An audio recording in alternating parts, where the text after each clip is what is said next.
ये 15वीं सदी का दौर था। कबीर परमेश्वर जी भक्ति युग की मशाल जला चुके थे और उनका उद्देश्य था पाखंड और अंधविश्वास की जड़ें उखाड़ फेंकना।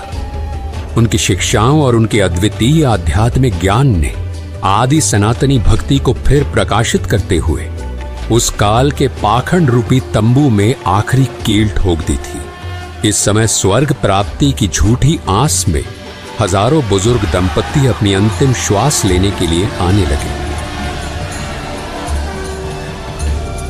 काशी के लालची पंडों ने इस स्थिति का फायदा उठाते हुए उन बुजुर्गों की सेवा और देखभाल के नाम पर उनके बच्चों से भारी धनराशि वसूल करनी शुरू कर दी।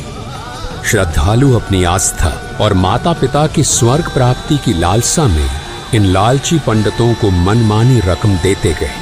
ये पूरी व्यवस्था धर्म के नाम पर फैले एक बड़े छल और स्वार्थ की प्रतीक बन चुकी थी, जिसे कबीर परमेश्वर जी ने चुनौती देने का साहस दिखाया। कुछ समय बाद जब काशी के पंडित इतने बुजुर्गों की सेवा और देखभाल करने में असमर्थ हो गए, तो उन्होंने अपने स्वार्थ और लालच को पूरा करने के लिए एक नया षड्यंत्र रचा।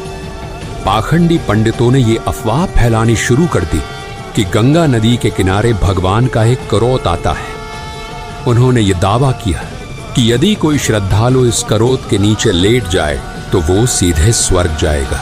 इस करोत के नीचे लेटने की प्रक्रिया के लिए ये पंडित स्वर्ग जाने की फीस वसूलने लगे।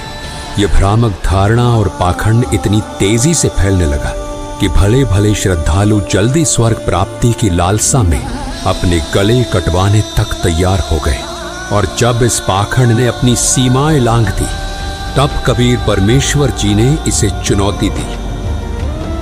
कबीर परमेश्वर जी ने अंधविश्वास और पाखंड की जड़ें हिलाने के लिए एक ऐतिहासिक और साहसी निर्णय लिया। उन्होंने ऐलान किया कि वे काशी में नहीं बल्कि मगहर में अपने शरीर का त्याग करेंगे और स्वर्ग से भी ऊपर सतलोक को सहज शरीर जाएंगे। इस घोषणा से काशी के पंडितों और स्वार्थी लोगों में खलबली मच गई। निर्धारित समय पर कबीर परमेश्वर जी ने मगहर की ओर प्रस्थान किया।